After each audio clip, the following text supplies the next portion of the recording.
Hello everyone, जय Hind. SSC constable GD 2025 final result declare हो गया। फाइनल रिजल्ट में दो लिस्ट हैं सेलेक्ट कैंडिडेट्स के लिए, मेल और फीमेल की अलग अलग। उसके बाद में थर्ड लिस्ट जो है वो है विदहेल्ड कैंडिडेट्स। विदहेल्ड कैंडिडेट्स कौन है? देखिए, विदहेल्ड कैंडिडेट्स को आप ऐसे समझ सकते हैं कि आप मेडिकली फिट हैं, उसके बाद फाइनल कट ऑफ जो है उससे भी आपके स्टेट, आपके कैटेगरी में मार्क्स आपके फाइनल कट ऑफ से ज्यादा हैं, यानी कि आप भी CISF की 50 पोस्ट है, तो उस 50 पोस्ट में आप अपनी कैटेगरी में शामिल हैं। आपको CISF मिल रहा है, जो भी फोर्स मिल रहा है, लेकिन एसएससी ने आपका रिजल्ट रोक लिया। विदहेल्ड का मतलब है कि रिजल्ट रोक लिया गया है आपका, कि आपके जो डॉक्यूमेंट वेरिफिकेशन के संबंध में या आपका थंब मिसमैच हो गया। कहीं ना कहीं एसएससी को या सक्षम प्राधिकारी को ये शंका है कि आप कोई ना कोई आपका मतलब गलत तरीके का, गलत प्रैक्टिस का इस्तेमाल करके तो आप भर्ती होने की कोशिश नहीं कर रहे हैं, तो उस स्थिति में आपका रिजल्ट रोक लिया गया। अब बहुत सारे ऐसे कैंडिडेट्स हैं जो कि बहुत परेशान हैं कि मैं बिल्कुल जेन्युइन कैंडिडेट हूं, मैंने फ्रॉड नहीं किया है, मेरा सब कुछ ठीक था, उसके बावजूद भी मुझे विदहेल्ड में डाल दिया। कुछ ऐसे कैंडिडेट्स भी सामने आए हैं कि जिनका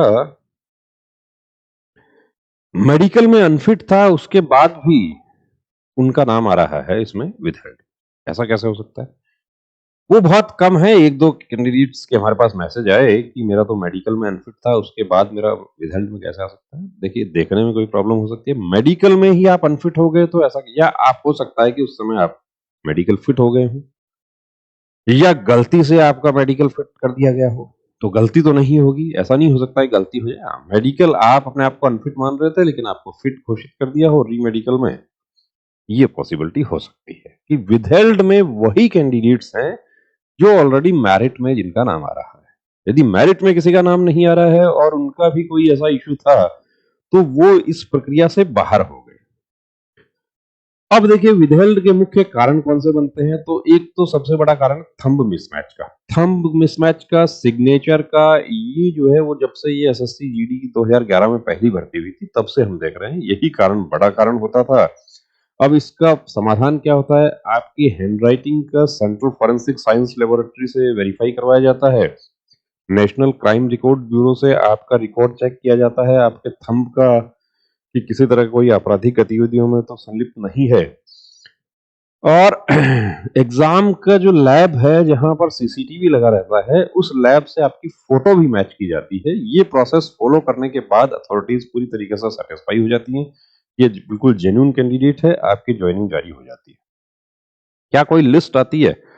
जनरली जो रीजनल ऑफिसेज हैं, उन रीजनल ऑफिसेज की साइट पर लिस्ट आती है। जैसे 2024 वाले कैंडिडेट्स की अभी कुछ इस पिछले सप्ताह में एक लिस्ट जारी हुई थी। तो आप जेन्युइन कैंडिडेट हैं, आपका थंब मिसमैच हो गया था, कोई टेक्निकल एरर हो गई थी, या आपने मेहंदी लगा रखी थी, या आपका कोई स्किन का इश्यू हो गया था, आपको डरने की जरूरत नहीं है। आप बिल्कुल, टाइम जरूर लग जाएगा लेकिन आपका ज्वाइनिंग हो जाएगी। दूसरे हमारे साथी हैं डॉक्यूमेंट्स वाले। देखिए, डॉक्यूमेंट्स वाले पिछली भर्ती में भी कुछ ऐसे कैंडिडेट्स थे जो दूसरे स्टेट से डॉक्यूमेंट बनवा के भर्ती हो गए, ट्रेनिंग भी शुरू हो गई, उसके बाद उस डॉक्यूमेंट का वेरिफिकेशन हुआ, और वेरिफिकेशन हुआ तो उन कैंडिडेट्स को बाहर किया गया। अब इसमें जो बड़ा इश्यू आता है वो आता है कि आपने मैट्रिक जो पास सर्टिफिकेट है वो आपका अदर स्टेट का है, और डोमिसाइल सर्टिफिकेट आपका अदर स्टेट का है। इसके साथ में एक आधार कार्ड को भी चेक किया जाता है कि आधार कार्ड जब आपका बना था वो कौन से स्टेट में बना था, और उसके बाद आपने उसको अपडेट करवाया है, उसमें आपने अपना एड्रेस चेंज करवाया, वो कब करवाया है। अब इसमें क्या हो रहा है कि 10th पास सपोज कीजिए किसी कैंडिडेट ने राजस्थान से किया, कब किया था? कि 2020 में। आधार कार्ड कब बना था? तो आधार कार्ड तो 2010 में ही बन गया था। डोमिसाइल सर्टिफिकेट जो है वो छत्तीसगढ़ स्टेट का है, वो कब का है? 2024 का, यानी फॉर्म फिल करने से पहले का है। बहुत अच्छी बात। आधार कार्ड जो है वो अपडेट करवाया गया, वो कब करवाया गया? वो भी 2024 में ही अपडेट करवाया गया। एड्रेस छत्तीसगढ़ का। मैं पर्टिकुलर स्टेट पर नहीं जाना, एक उदाहरण के रूप में आपको समझा रहा हूं। ये ऐसा काम जो कैंडिडेट्स करके भर्ती होने की कोशिश करते हैं, उनके ऊपर एसएससी कड़ी नजर रख रहा है कि यदि ऐसा हो रहा है तो वेरिफिकेशन किस चीज का करवाए। अब 10वीं की मार्कशीट का कोई वेरिफिकेशन नहीं होगा, वो राजस्थान से यूपी से, हरियाणा से, कहीं से भी, ये कोई दिक्कत नहीं है।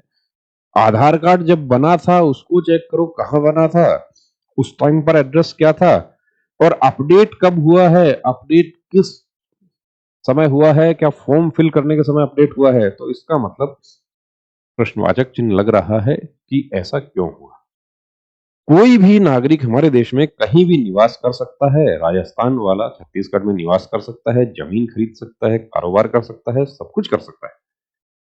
लेकिन एसएससी और गृह मंत्रालय जो है वो पूरी तरीके से प्रयासरत है कि कोई ऐसा कैंडिडेट गलत तरीके से दूसरे स्टेट का डॉक्यूमेंट बनवाकर एंट्री ना ले ले कि उस संबंधित स्टेट के कैंडिडेट्स का जो है हक ना मारा जाए। तो ये सख्ती उसके लिए हो रही है। अब यहां पर भी आप जेन्युइन हैं, कोई दिक्कत नहीं है, आप पूरी फैमिली के साथ शिफ्ट हो गए, या ये हुआ कि आपके फादर उस समय राजस्थान में जॉब करते थे, रिटायर हो गए, उसके बाद आप अपना मूल निवास का जो राज्य है वहां बसने के लिए चले गए, तो भी कोई दिक्कत नहीं है। लेकिन कोई गलत तरीके का इस्तेमाल कर रहा है तो देखिए उसमें उसको परेशानी होगी। परेशानी क्या, उसकी ज्वाइनिंग नहीं होगी। तो इसमें भी वेरिफिकेशन होगा। वेरिफिकेशन जो भी डोमिसाइल सर्टिफिकेट जारी करने वाली अथॉरिटी है वो वेरीफाई कर देती है, कोई दिक्कत नहीं है। अब वेरिफिकेशन कैसे होता है इसका, देखिए जो पिछले 3 सालों में किस तरीके से वेरिफिकेशन हुआ है, 2022 की एसएससी के बाद की बात करें तो रैप भी संबंधित फोर्सेज के जो हैं वहां से कांस्टेबल या हेड कांस्टेबल डॉक्यूमेंट लेकर जाते हैं, उसके आसपास में भी पूछताछ करते हैं, संबंधित थाने में जाते हैं, वहां से एक सिपाही को साथ लिया जाता है और उस एड्रेस के आसपास के कैंडिडेट से भी पूछताछ की जाती है कि ये कैंडिडेट क्या यहाँ पर निवास करता था। ये प्रक्रिया पहले कब होती थी कि जब आप ज्वाइन कर जाते थे उसके बाद होती थी, और उसके बाद यदि कोई फ्रॉड पाया गया उसको बाहर किया जाता था। इस बार इसमें थोड़ी सख्ती की गई है, इसलिए ये जो विदहेल्ड की जो संख्या है ये बढ़ गई। तो आप जेन्युइन कैंडिडेट हैं, कोई प्रॉब्लम नहीं होगी। फ्रॉड रोकने के लिए कदम उठाया है जो सबके लिए देखिए फायदे की बात है कि उस विशेष रूप से उन स्टेट्स के कैंडिडेट्स के लिए जहां पर कट ऑफ कम रहती है और दूसरे स्टेट्स के कैंडिडेट्स वहां पर घुसपैठ करने की कोशिश करते हैं। आप जेन्युइन कैंडिडेट हैं तो कोई प्रॉब्लम नहीं होगी, आपकी ज्वाइनिंग हो जाएगी। कितना टाइम लगेगा, अब टाइम तो 2024 वाले जो हैं उनका अभी जनवरी 2026 में उनकी लिस्ट आई है, तो कितना लग सकता है, कम से कम कितना लग सकता है, 2-3 महीना तो लग सकता है, ज्यादा से ज्यादा तो आप देख रहे हैं कि 1 साल भी लग गया। ट्रेनिंग फिर कब होगी, अगले बैच में होगी क्या, बिल्कुल होगी। क्या मुझे इस दौरान का जो है वो मुझे सीनियरिटी मिलेगी, नहीं, ऐसा सीनियरिटी वगैरह आपको साधारणतया नहीं मिलती है, उसके लिए आपको फिर एक लंबी कानूनी लड़ाई लड़नी पड़ती है। क्या आरटीआई लगानी चाहिए, आरटीआई में भी आपको पास रिप्लाई आ जाएगा कि आपके जो डॉक्यूमेंट्स हैं या आपका थंब मिसमैच का इश्यू है जो भी है उसकी वजह से रिजल्ट रोका गया और in due course of time after verification आपका रिजल्ट जारी कर दिया जाए। क्या मुझे कोर्ट केस करना चाहिए, देखिए अभी हम आपको यही कहेंगे कि आपको कोर्ट केस, आरटीआई ये सब करने की आपको जरूरत नहीं। क्या करना चाहिए, धैर्य बनाए रखें और इंतजार करें। बात वही फिर से दोहराना चाहूंगा कि यदि आप जेन्युइन कैंडिडेट हैं तो आपको कोई प्रॉब्लम नहीं होगी, आपकी बिल्कुल ज्वाइनिंग होगी। और यदि आप किसी तरह का फ्रॉड करके एंट्री पाने की कोशिश कर रहे हैं तो उसको तो देखिए फोर्सेस की तरफ से पूरी तरह से प्रयास किया जाएगा कि उसको रोका जाए, और उसको रोकने का ही ये प्रयास है कि इतने ज्यादा कैंडिडेट्स विदहेल्ड में आ गए। तो घबराने की जरूरत नहीं है, आप जेन्युइन हैं, आपकी ज्वाइनिंग हो जाएगी।